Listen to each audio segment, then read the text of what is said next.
kilos ng mga Iranes.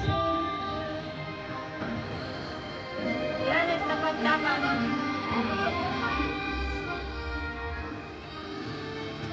Ang lalo, sobrang init.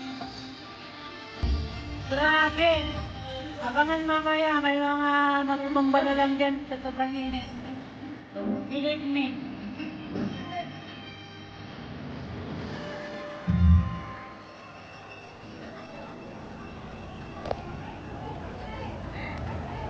Ang tao! Ang balik!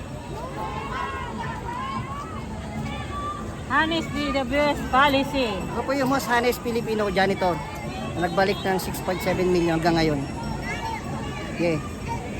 Ito yung wise simbolo ng walisin natin ng korupsyon sa Pilipinas.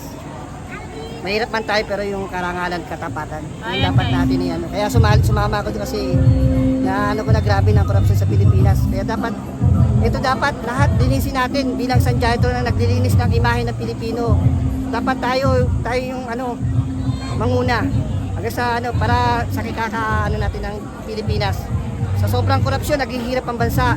Ako janitor lang, walang pinag-aralan. Pero gumagawa tayo ng tama para sa bansa.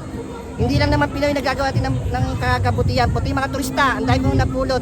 Ang sabi nila, ang Pilipinas di puro korupsyon, pero natutuwa sila at ibalik yung pera, 100,000 sa kanila. Hanggang ngayon, kaya maraming salamat po sana mga korupsyon ibagsak na sila. So yun, isang janitor nakikipaglaban lahat ng korupsyon